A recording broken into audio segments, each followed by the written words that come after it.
Okay, so today's episode of Chapapa TV, let's head up to Puerto Plata, the North Coast, Sosua to be exact. You guys know this place, you guys know the saying, so how about we go and sit down with the man himself and chop it up. What's up, y'all? It's your boy Chapapa TV. Today we have a very special episode. We have one of the pioneer expats who I like to call the Vice President VR, Mr. Flip Flop. How you doing today, Flip? I'm doing good, man. How you doing? I'm doing good, man. Yo, I'm glad I was able to come out here on this 4-day anniversary thing you got going on. Yes, sir. 4 days, 4-day happy hour for the 4-year anniversary. Damn, 4 years. How does it feel? I honestly couldn't believe it's been 4 years until I knew it was 4 years, but I don't think I felt it until I saw pictures from the first year. Right. Guys who were here and took pictures. I was like, wow, like how much things have changed. I've changed, the bar's changed, so it's pretty dope. So it wasn't easy. No, definitely wasn't easy. Knock on wood, we made it through COVID. The worst parts, I want to say, of COVID, which was really hard. A friend of mine actually told me he has restaurants and coffee shops in Cayman Islands.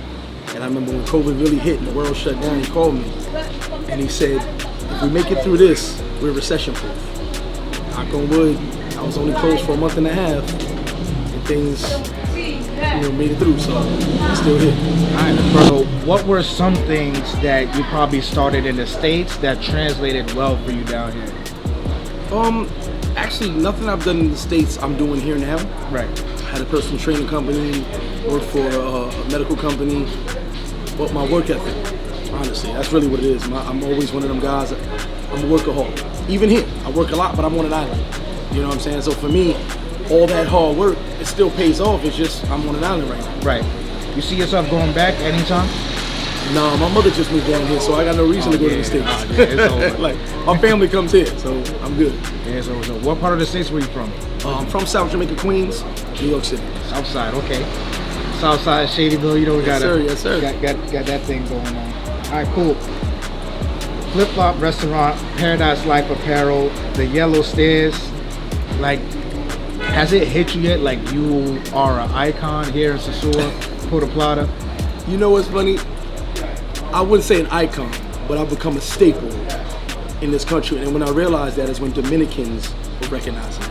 As I get recognized by tourists who come down, people who watch the YouTube channel, right. People who know me even before YouTube. That became okay, cool. But when I noticed Dominicans started taking notice to it, I was like, okay, now they're seeing like this.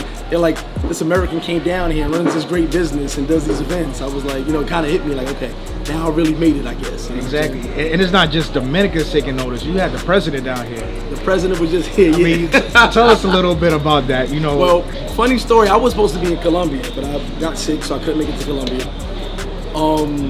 We're here. I'm on a live that day on YouTube, doing my live on Sunday service. Right. So he had a thing on he was doing on the beach. Basically, the whole of the North Coast, he had to come out here and talk about some plans for doing construction and stuff out here. So when he passed by, I had cops here the whole day because no one could go to the beach. You couldn't drive to the beach. You couldn't even walk to the beach. No one could pass over here. So the cops were kicking it. They were drinking water, Gatorade, whatever you need in the bathroom. And so we all got to talking, and they said, "Oh, here comes some dignitary here. Here goes this guy." And the girl said, "Welcome to Flip Flop, everybody that passed by," because only politicians were allowed to pass. So then the cop goes, "Hey, the president's coming." So the girls came and said, "Welcome to Flip Flop." As you know, I'm known for the welcome to Flip Flop. Yeah. He passed by, he waved, he was really excited. So he leaves, goes does what he does for about an hour and a half on the beach. As he comes back, they do it again, they catch him. He says, F this, he stops right there, jumps out the car, with security telling him, what are you doing? Right. I've got guys with guns all over the place. And he pulls the girls to the side, comes to the steps and takes a picture on the steps. So that was like really, really dope. The fact that he really just stopped to come to these steps and take the picture was amazing. It was probably like flooded here that day after that, right? Bro, it was nuts. The entire, I can't even say just the North Coast, the entire Dominican Republic was talking about this. Like they've been like, these yellow steps, he really went to these yellow steps, The yellow steps here, what can you tell the people at home about flip-flops? Like, about those who just come here and think that they can't get off a resort or they're like, man, they're skeptical. They're just on YouTube watching other people live their lives. Like, what can you tell people about here at the DR? Well, when it comes to the Dominican Republic, it's a beautiful place. And as far as Flip Flop, I mean, we got people that come with the resort all the time. You know, you come here for information, come here for good food, good service. But as far as the Dominican Republic, it's a beautiful country. That's one of the main reasons I live here. The country is just beautiful. You know what I'm saying? So for me, the people are beautiful, the country's beautiful. Every place has its negative side to it, but I find less negative here than I would find in America. Right. You understand what I'm saying? So this country's just a beautiful place. Okay. Yeah, a lot of folks, they just don't get that. Like, they don't want to get that push for the passport, or they're scared, or guys that just come here, space Sosua. Excuse me. Punta Cana, Sosua, Punta Cana. But where have you been to in the country so far? I've been to over 80% of this country. Okay. That's actually how I fell in love with it. I'm an adventurer. I get up and go. I lived all up down the East Coast. I've been in a whole bunch of different states. Sewell was my home base. I would just get up and go. And go to different parts. I've been lost in the mountains. I've been so high in the mountains that I overlook the clouds and other mountains. You know what I'm saying? But part of the adventure, just going to places and finding what's to do, what's going on. And then if I liked it, I would come back. You know what I'm saying? But I've been to, there's only about 20% of the country I have not been to. Okay. But I've been to almost everywhere. Okay. Any other branches of the restaurant coming aside from Sosua? Definitely coming. The Flip Flop Chicken Shack. I'm actually going to do the Chicken Shack. Okay. Another Flip Flop Sports Bar. I'm just deciding where though for each one of those. The Chicken Shack's going to be Flip Flop, but on a small level. You know what I'm saying? Basically, this, except not with all the TVs and the whole everything we do. Smaller menu. Something real for locals and tourists too, if you want to pull up, but something on a smaller level. Yeah, man. We're waiting for something in Santiago. Trust me, I'm looking. It's just, you got to find the right situation. Yeah. And with opening another location, I'm a perfectionist. So me being a perfectionist, I need to be on site and make sure everything's running the way I want it to do. One of the biggest things that'll happen with the next location is I'll have to bring half of my staff with me. Right. Just to get it started. So this will suffer, not really suffer, but this will be without a couple of my main people, because they got to be with me at the next spot to get the new people to learn how to get it running. Gotcha. You know, I got to have everything a certain way. Okay. I want consistency. When you come here, you got to be over there. You got to be over there. You go to the next spot, it's the same exact thing. Okay. How do you think you're going to manage that back and forth? Right staffing. Pretty much right staffing. You know, what I've learned here, building a good staff, which is why I said when I do get the next spot, half of the staff will be coming to the next spot to get the new staff acclimated and learning how I do things, how we do things. Because I want it to be exactly the same. Okay. So same as here, it took me maybe 2 years to scale this place down. Right. I can go on vacation, I can go away. Same thing. It'll take me some time, but I'll be having to go back and forth. That's all part of the grind though. If I want it to be right, I got to make sure I'm on site. Exactly. You go put into your craft and you get back. 100%. All right, so for those of you watching, if you don't know, Flip keeps a weekly update, sometimes daily, of what's going on here in the DR. You hear about the Sunday service. Some episodes could be on some of the national things going on in the country. So what's your honest opinion for how life will be here in the next few years for residents, expats, tourists? Well, I'll tell you right now, I don't know if we were talking before, Puerto Plata has a huge expat community now. There was no expat community in Puerto Plata years ago. Like, it's booming in Puerto Plata. Here is booming even more now. So for people who want to move down, the North Coast is booming even more than before. Whereas before, people were kind of centralized in Sosua, Cabarete. Now you've got Cabarete, Sosua, Puerto Plata, Sabaneta. People are going venturing out more on the North Coast because there's more of us. And when I say more of us, more people, Europeans, Canadians, Americans, English speakers you can get along with. So if you don't speak Spanish, someone's there that'll help you. Right. You know, so the North Coast is really, really booming lately, and I always bring it back. About 6 years ago, there was not a big expat presence in Puerto Plata. Now we have expat get-togethers in Puerto Plata now. That was never a thing. It would be hard pressed for me to get you to Puerto Plata years ago. You know what I'm saying? Yeah. But now, hey, we're meeting up. Let's go. Everybody meets up. You know, so it's definitely booming on the North Coast, 100%. Okay. Have people come to you in terms of advice on how to venture out, or even for help on how to venture out? Around all the the time, and that's kind of what Paradise Life is. I brought guys to all parts, even just to Malecon in Puerto Plata.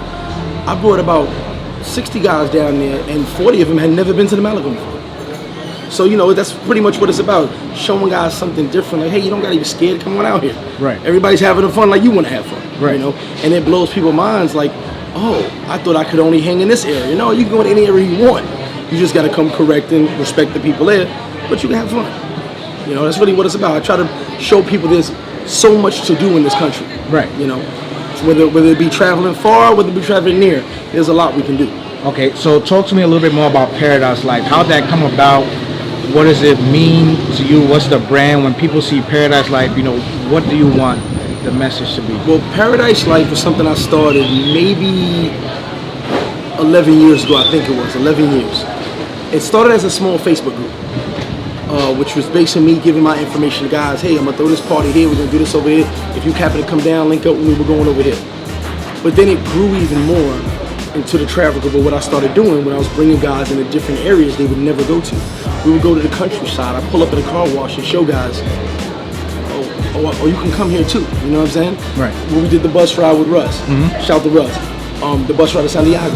I was doing that, but we only had maybe 2 cars. We didn't do a bus. We did like 2 cars. Okay, let's roll out. And we could pull up somewhere and they go, oh, we can have fun here too. And not be scared and not have to worry about crime in it. No, you can. But a lot of people don't know that. So Paradise Life was basically me just bringing guys all over the country, seeing different sites, going to different clubs. Now it's weird because now I see guys partying in all these clubs. Not saying it's because of me, not all of them, but some of them would never have gone to these places if you never saw me or someone I was with posting pictures and doing that stuff. If you didn't get that green light. You understand what I'm saying? Yeah. But we can go there. We can go anywhere. It's just respect the people. Have fun, enjoy yourself, but respect the people. That's all. And that's kind of what Paradise Life is about. We do trips in other countries as well. We have meetups. We go anywhere we want, safe, have a good time. We're having fun, but it's also networking. Also like a bunch of like-minded men, networking, businessmen, setting up shop, how you can live as an expat, how you can do certain things. So it's kind of that networking vibe where we all can travel, have fun, but also network and learn how to live in other countries if we want to. Right, understand. So would you say Spanish is a necessity to have fun down here? No, definitely not. It helps, yes. It is a plus, yes. Is it mandatory? No. Especially on the North Coast, a lot of people speak English. Right. You know, I actually had a situation with my girl. She doesn't want to speak Spanish to me. You know what I'm saying? So we're arguing because it's messing my Spanish up and it's messing her English up. Right. You know what I'm saying? I like talking Spanish all the time. You know. So on this side, you will run into a lot of people that speak English. That's one of the big pluses of being on the North Coast. Okay. Does that go for venturing out also? Yeah, you'll run into people that speak English, but at the same time as you venture out, if you have just enough Spanish to get by, you'll be fine. I mean, how hard is it to say a presidente? Right. You know what I'm saying? How hard is it to say some rum or Cuba Libre? It's not that hard. So for the basics, you can go and be fine. Okay. You know? So would you give the same advice to somebody traveling that you would give to an expat? Or if you know somebody's here for say a weekend or a week, you'd be like, listen man, you go to this spot, you pay this and that, as opposed to an expat. So listen, the price of a beer is $150 as opposed to $200. Like, how do you balance information? I would actually do both, and here's why. For the expat, I want him to realize that your money will go a long way, but if you live like a tourist, it goes fast. Right. For the guy for a week, I'll tell him, I go to certain places just because I know I'm a vodka drinker. I can go get a bottle of Grey Goose for X amount of pesos here, whereas over there it's double, triple the price. So I'll tell both of the guys the same thing. Hey, this is why I go here. Let's go party over there. You want to go over there? No problem, but we're going to spend more. You know, and for the expat, I kind of break it down to him. When you live here, you cannot have that tourist mindset. You can't go for lobster and shrimp every single day. You know what I'm saying? Right. It's just not feasible. I don't care how much money you have. You'll end up blowing through so much money because you're on that one-week mode, but you're here for years, or a year, or 6 months, 9 months. Mm-hmm. You kind of got to lose that mentality of, I'll get lobster every day. No, you don't want to, because even if you got a lot of money, it adds up. You know, go get a regular meal, go cook at the crib maybe that day. You know what I'm saying? But learn how to manage your money a little bit better, because when you're on that week trip compared to when you're living here, it's way different. You know, you cannot just blow through money like that. Okay. Alright, so for those of you who don't know, Flip Flop Sports Bar is home of the best wings in the Dominican Republic. I cannot lie. He listen, you got this right here on camera. He's telling you. Tell him. It's home of the famous wings and coldest beers. And how did you get to that point? Well, you know, everybody has a niche, right? Myself, I focused on the wings because I knew I had a good product and it'd be hard to copy. You know, you got foodies who have come and tried to taste my wings to tell me, like, try to figure out what's in it, but you can't. My cooks don't even know what's in it. They know the base, but they don't know the actual ingredients. Right.